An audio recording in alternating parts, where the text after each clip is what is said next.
Hello everyone, good morning. आपके अपने YouTube channel climax competitive class में आपका स्वागत है। मैं अनुज अग्रवाल आप लोग के सामने कॉम्पिटिटिव मैथ्स में ट्रिगोनोमेट्री में हाइट एंड डिस्टेंस लेकर आया हूँ। ये टॉपिक बहुत ही इंपॉर्टेंट्स होते हैं कॉम्पिटिटिव लेवल के एग्ज़ाम से। हम लोग जानते हैं कि ये क्वेश्चंस एक या दो क्वेश्चंस हर एक एग्ज़ाम में पूछे जाते हैं, चाहे वह एग्ज़ाम ग्रेजुएट लेवल का हो या इंटर लेवल का हो या मैट्रिक लेवल का हो। हाइट एंड डिस्टेंस से क्वेश्चन कॉम्पिटिटिव में हमेशा आते हैं और 2 या 3 क्वेश्चन आप लोग के हमेशा आते रहते हैं हाइट एंड डिस्टेंस से। इसलिए मैं आप लोग के सामने हाइट एंड डिस्टेंस पढ़ाने जा रहा हूँ। मैं इस वीडियो के सहारे मैं आप लोग को पहले बेसिक पढ़ाऊँगा, उसके बाद 5 क्वेश्चंस बताएंगे। आज पार्ट 1 क्लास चल रहा है हाइट एंड डिस्टेंस का, आज ही चालू किए हैं इस क्लास को। तो इस क्लास को आप देखिए। तो हाइट एंड डिस्टेंस पढ़ने से पहले आप उन्नयन कोण और अवनमन कोण के बारे में थोड़ा सा जानकारी ले लें, क्योंकि अगर हाइट एंड डिस्टेंस को उन्नयन कोण और अवनमन कोण के बारे में नहीं जानते हैं तो पहले जान लीजिए, क्योंकि इसी से क्वेश्चन ज़्यादातर क्वेश्चन पूछे जाते हैं। ठीक है, तो उन्नयन कोण क्या होता है? तो अगर किसी वस्तु कहता है कि यदि हम नीचे से ऊपर की ओर हम देख रहे हैं तो क्षैतिज के साथ जो भी कोण आपका बनता है उन्नयन कोण होता है। जैसे मान लिया जाए कि ये आपका जो कोण बना, ये जो ऊपर से नीचे की ओर, तो ये जो आपका कोण बना, ये थीटा, यही आपका उन्नयन कोण कहलाता है। तो नीचे जो भी कोण बनता है आपका माइंड में रखना चाहिए किसी वस्तु का, वो आपका उन्नयन कोण होता है। ठीक है, आज के बाद ये में दिक्कत नहीं होगा। अवनमन कोण क्या होता है? जैसे मान लिया जाए कि ये आपकी वस्तु है और जो आपका ऊपर की ओर जो कोण बनता है इस प्रकार का, ये आपका अवनमन कोण होता है। तो ये अवनमन कोण और ये आपका उन्नयन कोण होता है, तो एक दूसरे का एकांतर होता है, ये माइंड में रख लीजिए। ठीक है, तो अवनमन और उन्नयन के बारे में आप जानकारी ले लिए। अब कुछ एंगल्स होते हैं, जैसे मान लिया जाए कि इसमें साइन थीटा, कॉस थीटा और टैन थीटा का यूज होता है। तो खासकर 30 डिग्री, 60 डिग्री, ये 2 एंगल या 90 डिग्री या 45 डिग्री। तो सबसे पहले आप 0 डिग्री, 30 डिग्री, 45 डिग्री, 60 डिग्री और 90 डिग्री, तो पहले साइन थीटा, कॉस थीटा और टैन थीटा, ये 3 चीज की जानकारी आप रख लीजिए, क्योंकि ये आपका बेसिक चीज है। ये सिर्फ आपका मतलब हाइट एंड डिस्टेंस से क्वेश्चंस में यूज होते हैं ज़्यादातर, टैन, कॉस, साइन और कॉस। तो साइन 0 0 होता है, साइन 30 हाफ होता है, साइन 45 1/√2 और साइन 60 √3/2 और साइन 90 1। ये आप इसको मान को रख जाइए। तो साइन कॉस 0 क्या होगा? तो 1 होगा। साइन कॉस साइन कितना होगा? तो √3/2 होगा। कॉस 45 कितना होगा? तो 1/√2 होगा। और कॉस 60 1/2 और कॉस 90 0। तो टैन 0 डिग्री, तो टैन 0 आपका हो जाएगा 0 और टैन 30 हो जाएगा आपका 1/√3 और टैन 45 1 हो जाएगा और टैन 60 आपका √3 हो जाएगा और टैन 90 आपका इन्फिनिटी हो जाएगा। तो ये 3 एंगल के बारे में आपको जानकारी रखना बहुत जरूरी है, क्योंकि ये आपका बेसिक चीज है। आप बेसिक अगर माइंड्स में रहते हैं तो आपका ये नॉलेज क्लियर रहता है। ठीक है, आप चलते हैं कुछ क्वेश्चन की ओर, क्वेश्चन क्या कह रहा है। ठीक है, तो आज के क्लास में आप लोग को 5 क्वेश्चन बताएंगे और 5 क्वेश्चन बहुत इंपॉर्टेंट है कॉम्पिटिटिव लेवल के एग्जाम से। ठीक है, देखते हैं 5 क्वेश्चन कौन कौन है। देखते हैं कुछ एग्जाम्पल्स है, ये एग्जाम्पल बहुत ही इंपॉर्टेंट है। जैसे देखिए क्वेश्चन नंबर पहला क्या कह रहा है। क्वेश्चन जो आपका पहला है ये बहुत ही इंपॉर्टेंट क्वेश्चन है। जैसे देखिए क्वेश्चन सबसे पहले पढ़िए आप, क्या कह रहा है। कह रहा है कि 120 मीटर चौड़ी सड़क के दोनों किनारों पर 2 बराबर ऊंचाई के खंभे आमने सामने स्थित है। यानी 120 मीटर चौड़ी सड़क है और दोनों किनारे पर 2 खंभा गाड़ा गया है, खंभा है, आमने सामने है, स्थित है। सड़क के बीच किसी बिंदु से खंभों के ऊपरी सिरे का उन्नयन कोण 60 डिग्री और 30 डिग्री है, तो खंभों की ऊंचाई ज्ञात करें। तो हम लोग जानते हैं कि ये जो टॉपिक जो आपका है ऊंचाई और दूरी से संबंधित है, तो त्रिकोणमिति के सहारे आप इसका ऊंचाई और दूरी ज्ञात कर सकते हैं। तो सबसे पहले ऐसे क्वेश्चंस में आप फिगर को बनाना सीखिए कि किस प्रकार से फिगर बनता है। अगर आपका फिगर क्लियर है तो आप आराम से बना सकते हैं। तो सबसे पहले मैं फिगर बनाने का कोशिश करूंगा। तो कह रहा है 120 मीटर चौड़ी सड़क है, तो ये आपका जो सड़क है 120 मीटर चौड़ा है। ठीक है, अब सड़क के दोनों किनारे पर 2 बराबर ऊंचाई का खंभा है, तो ये आपका एक ऊंचाई और ये आपका दोनों बराबर ऊंचाई का खंभा है दोनों सिरे पर। ठीक है, अब कहता है कि दोनों खंभे आमने सामने स्थित है, सड़क के बीच किसी बिंदु पर तो सड़क के बीच किसी बिंदु पर, ठीक है, दोनों का उन्नयन कोण 60 डिग्री और 30 डिग्री है। तो इसका मान लिया जाए कि आपका 60 डिग्री का उन्नयन कोण है और इसका आपका 30 डिग्री का उन्नयन कोण है, ठीक है। तब कहता है खंभा की ऊंचाई ज्ञात करें। दोनों इक्वल खंभा है, दोनों की ऊंचाई को हम x मान लेते हैं, इसका भी x मान लेते हैं। ये आपका A हो गया, B, O, C और D, ठीक है। अब आपको किसको ज्ञात करना है? तो खंभे की ऊंचाई ज्ञात करते हैं। खंभे की ऊंचाई को क्या माने हैं हम? x माने हैं, ठीक है। x का वैल्यू निकालना है। तो अगर हम मान लिया जाए कि यहाँ के दूरी को अगर हम y मान लेते हैं तो ये आपका दूरी निकलेगा 120 माइनस y निकलेगा, क्योंकि टोटल में से हम y को घटा देंगे तो अगला आपका पॉइंट्स निकल जाएगा 120 माइनस y, ठीक है। तो अब चलते हैं tan 60 में। tan 60 में चलिएगा तो p बट्टा b होता है, क्योंकि tan थीटा बराबर जो होता है लंब बटा आधार होता है। तो एंगल थीटा के सामने वाला जो भुजा होता है आपका लंब होता है, तो लंब आपका AB हो जाएगा, तो AB मतलब x हो जाएगा और आधार आपका y हो जाएगा। तो tan 60 का जो वैल्यू होता है √3 होता है, x बट्टा y, यानी x बराबर √3y आ जाएगा, ठीक है। यहाँ तक तो कोई परेशानी आपको नहीं होगा। अगला जो है आपका इस फिगर में चलेंगे हम, इसमें चलेंगे तो tan 30 बराबर, तो tan 30 बराबर x बट्टा 120 माइनस y होगा, x बट्टा 120 माइनस y होगा। और tan 30 का वैल्यू होता है 1/√3 बराबर, अब x का वैल्यू हम लाए हैं √3y बट्टा 120 माइनस y, ठीक है। अब क्रॉस मल्टीप्लिकेशन करेंगे हम, तो 120 माइनस y से गुना 1 में करेंगे तो 120 माइनस y, और √3 से √3 में गुना करेंगे तो आपका 3y हो जाएगा। तो 120 बराबर 3y अब 1y 4y, यानी y बराबर आपका हो जाएगा 120 बट्टा 4, यानी 4 × 12 30, क्या हो जाएगा 30। तो y का वैल्यू आपका 30 मीटर आ जाएगा। तो जो भी आपका y आया, y आपका कितना आया? 30 मीटर आया, ठीक है। और हमको क्या ज्ञात करना है? x ज्ञात करना है। क्यों? क्योंकि हमको खंभा की ऊंचाई निकालना है। तो y का वैल्यू अगर इसमें बैठा देते हैं तो x का वैल्यू आपका निकल जाएगा। तो इसमें बैठाते हैं तो x बराबर √3 × 30, यानी जो आपका आंसर होगा 30√3 मीटर आपका खंभे की ऊंचाई होगा। जो आपका आंसर सही दिया गया है 30√3 मीटर आपका आंसर होगा, ठीक है। अगला क्वेश्चन देखिए, दूसरा क्वेश्चन क्या कह रहा है। दूसरा क्वेश्चन जो आपका है वो भी बहुत इंपॉर्टेंट क्वेश्चन है।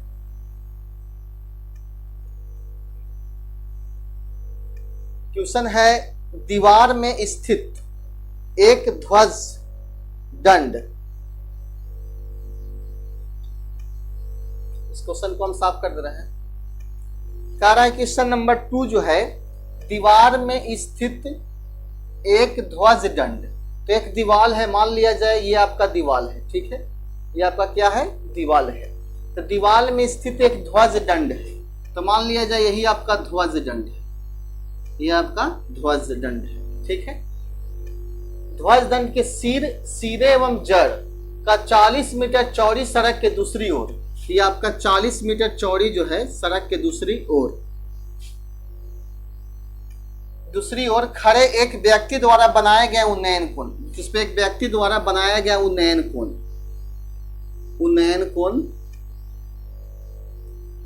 कोण क्रमशः 60 डिग्री और 45 डिग्री है।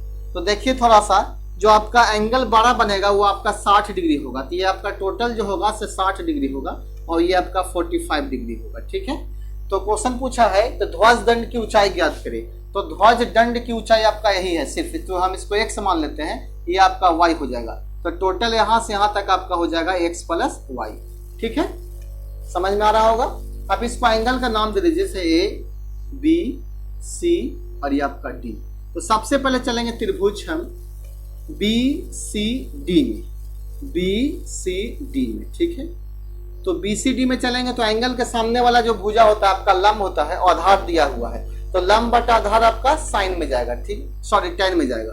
तो tan आपका 45 डिग्री बराबर y बट्टा आपका 40 हो जाएगा, और tan 45 का वैल्यू 1 होता है, तो 1 बराबर y बट्टा 40, यानी y बराबर आपका जो आएगा 40 मीटर आएगा। क्या आएगा? y बराबर आपका 40 मीटर आ गया। ये आपका कितना आ गया? 40 मीटर, ठीक है। अब आप बड़ा वाला त्रिभुज में चलेंगे A, C और D में, तो आप ये चलेंगे tan 60 डिग्री बराबर, क्या चलेंगे? tan 60 बराबर। तो tan 60 बराबर आप जो आपका हो जाएगा पूरा आपका AC होगा, तो AC में आपका ये x + y, ठीक है, और बट्टा आपका कितना हो जाएगा? 40। तो tan 60 का वैल्यू कितना होता है, तो tan 60 का वैल्यू आपका होता है √3, ठीक है। तो यहाँ √3 बैठा दीजिए। x का वैल्यू आपको निकालना है, y का वैल्यू आपका 40 दिया गया है और बट्टा आपका 40, क्रॉस मल्टीप्लिकेशन कीजिएगा तो x + 40 बराबर 40 √3 हो जाएगा। तो x बराबर 40 √3 - 40 हो जाएगा। 40 आप कॉमा ले लीजिएगा तो √3 - 1, तो x बराबर आपका आंसर होगा 40 × √3 - 1, और √3 का वैल्यू 1.732 होता है, 1.732 होता है, उसमें से घटा दीजिएगा तो 0.732 में से हम 40 से अगर गुना करते हैं तो आपका जो रूट कैंसिल हो जाता है, अब डायरेक्ट इसका आंसर क्लियर हो जाएगा, ठीक है। तो ये क्वेश्चन आपको क्लियर समझ में आ रहा होगा। कुछ और क्वेश्चन से देखिए, अगला क्वेश्चन किस प्रकार से पूछा गया है। अगला क्वेश्चन देखिए किस प्रकार से पूछा गया है। अगला क्वेश्चन है आपका क्वेश्चन नंबर 3, देखिए किस प्रकार से पूछा गया है। 3 जो आपका दिया गया है, 200 मीटर ऊंची एक शिखर की चोटी से 200 मीटर ऊंची एक शिखर की चोटी से प्रक्षेक दिया गया है। प्रक्षेपक के दक्षिण में स्थित दो नावों के अवनमन कोण क्रमशः 60 डिग्री एवं 30 डिग्री है। दोनों नावें के बीच की दूरी ज्ञात करें। यानी कहने का मतलब है कि आपका जो है 200 मीटर ऊंची एक शिखर है, तो 200 मीटर ऊंची एक शिखर मान लिया जाए, ये आपका शिखर है, यह जो आपका है 200 मीटर ऊंचा है शिखर है, ठीक है। और शिखर के चोटी से प्रेक्षक के दक्षिण में स्थित दो नाव है। मान लिया जाए कि एक नाव इधर है, एक नाव इधर है, दो नाव है, स्थित दो नावों के अवनमन कोण क्रमशः 60 डिग्री और 30 डिग्री है। दोनों नावों के बीच की दूरी ज्ञात करना है, ठीक है। तो दोनों नावों के बीच की दूरी ज्ञात करना है। तो यह आपका अवनमन कोण के बारे में बात बोला है। तो अवनमन कोण आपका इस प्रकार से बनेगा। तो पहला जो अवनमन कोण बन रहा है 60 डिग्री का बन रहा है, ठीक है। ये आपका 60 डिग्री हो जाएगा। तो ये आप दोनों नावों के बीच की दूरी यही आपको ज्ञात करना है। तो अगर इसको हम x मानते हैं तो इसको आपका y हो जाएगा। तो ये टोटल आपका x + y दूरी होगा, ठीक है। x + y निकालना है। जबकि एक 30 डिग्री अवनमन कोण बन रहा है तो एगो आपका 60 डिग्री बन रहा है। तो ये भी आपका 30 हो जाएगा, ये भी आपका 60 हो जाएगा, क्योंकि एकांतर कोण आपस में इक्वल होते हैं। यहाँ आप एंगल को मान लीजिए A, B, C और यहाँ आप D मान लीजिए, ठीक है। तो D जो आपका शिखर का जो ऊंचाई दिया गया है 200 मीटर दिया गया है। तो हाइट एंड डिस्टेंस पढ़ने से पहले सबसे पहले आपको फिगर बनाना पड़ेगा कि फिगर किस प्रकार से बनता है, ठीक है। तो अब ये आपका फिगर बनकर तैयार हो गया है और आपका x और y के वैल्यू निकाल के आपस में जोड़ देना है, आपका आंसर क्लियर हो जाएगा, ठीक है। तो चलते हैं सबसे पहले A, B, D में, त्रिभुज चलेंगे A, B, D में, ठीक है। आपका एंगल यहाँ बन रहा है। तो एंगल के सामने वाला भुजा जो आपका AD कहलाएगा, AD आपका लंब होता है, क्या हो जाएगा, लंब, और BD आपका आधार हो जाएगा। तो चलेंगे tan 30 में। तो tan 30 बराबर आपका हो जाएगा 200/x। और हम लोग जानते हैं कि tan 30 का जो वैल्यू होता है 1/√3 होता है। तो 200/x हो जाएगा। क्रॉस मल्टीप्लिकेशन कीजिएगा आप तो x का वैल्यू निकलेगा आपका 200√3, ठीक है। उसी प्रकार से चलेंगे त्रिभुज हम ADC में। तो अभी चलेंगे tan 60 बराबर, तो आपका हो जाएगा 200/y, और tan 60 का वैल्यू होता है √3, सिर्फ √3 होता है। तो y बराबर आपका हो जाएगा 200/√3। अब आप x और y का वैल्यू को जोड़ दीजिए। x y का वैल्यू आप जोड़िएगा तो x का वैल्यू आपका 200√3 और प्लस हो जाएगा आपका 200/√3, ठीक है। आप इन दोनों को जोड़कर आंसर ज्ञात कर सकते हैं, आपका आंसर क्लियर हो जाएगा, ठीक है। तो क्वेश्चन नंबर 3 आपको समझ में आया होगा। क्वेश्चन नंबर 4 देखिए किस प्रकार से पूछा गया है। तो हाइट एंड डिस्टेंस के लिए 2-4 रूल्स बहुत इंपॉर्टेंट हैं, जैसे फिगर बनाना बहुत जरूरी है। उसके बाद आपका एंगल से संबंधित क्वेश्चन को जानकारी रखना जरूरी है कि tan 30 का वैल्यू कितना होता है, tan 60 का कितना होता है। क्वेश्चन नंबर 4 देखिए क्या कहता है। एक पहाड़ी भूतल से, भूतल मतलब पृथ्वी तल से 30 डिग्री का ढाल बना रही है। ढाल के मतलब पहाड़ी आपका इस प्रकार से बनेगा, भूतल से 30 डिग्री का ढाल बनेगा इस प्रकार से, ठीक है, बना रही है। एक व्यक्ति पहाड़ी के ऊपरी सिरे पर, ये आपका पहाड़ी है, तो पहाड़ी के ऊपरी सिरे पर 100 मीटर चढ़ता है। 100 मीटर क्या करता है, चढ़ता है। भूतल से उसकी ऊंचाई ज्ञात करें। तो इसकी ऊंचाई यही आपका h हो गया। तो बी और सी। एंगल के सामने वाला भुजा क्या कहलाता है? लंब कहलाता है। और ये आपका क्या कहलाएगा? कर्ण कहलाएगा। ठीक है, कर्ण कहेंगे, यहाँ आपका 90 डिग्री बनेगा। ठीक है, तो ये आपका लंब, ये आपका कर्ण हो जाएगा। ठीक है, तो P बट्टा H जो आपका फॉर्मूला होता है साइन में जाता है, तो साइन 30 डिग्री बराबर आपका H बट्टा कितना हो जाएगा? 100। साइन 30 का वैल्यू हाफ होता है, तो H बट्टा 100 हो जाएगा। और 2 से काट देंगे 100 को 50 बार में, तो H बराबर का कितना आ जाएगा? 50 मीटर। यही आपका आंसर हो जाएगा 50 मीटर। समझ में आ गया होगा? यानी माइंड यही बैठाना है कि जहां आपका एंगल बनता है उसके जस्ट सामने वाला जो भुजा होता है से लंब कहलाता है, और 90 डिग्री के सामने वाला भुजा आपका कर्ण कहलाता है। तो यहाँ आपका 90 डिग्री बनेगा, तो ये आपका कर्ण हो जाएगा, और यहाँ आपका एंगल बनता है तो आपका लंब हो जाएगा। तो लंब बटा कर्ण जो आपका होता है साइन में जाता है, और साइन 30 का वैल्यू हाफ होता है, तो H बराबर का कितना आ जाएगा? 50 आ जाएगा। ठीक है, तो क्वेश्चन नंबर 4 के बाद 5 देखिए किस प्रकार से क्वेश्चन 5 बनेगा आपका। 5 बहुत इंपॉर्टेंट क्वेश्चन है। आज मैं आप लोग को सामने 5 क्वेश्चन बताएंगे, उसके बाद एक क्वेश्चन होमवर्क के रूप में देंगे, जो इसका सॉल्यूशन कल के क्लास में देंगे। अभी हाइट एंड डिस्टेंस क्लास चलेगा, 2 या 3 वीडियो चलेगा अभी। क्वेश्चन नंबर देखिए क्या कह रहा है। 5 जो कह रहा है, नदी के 15 मीटर ऊंचे पुल से किसी नाव का अवनमन कोण 30 डिग्री है।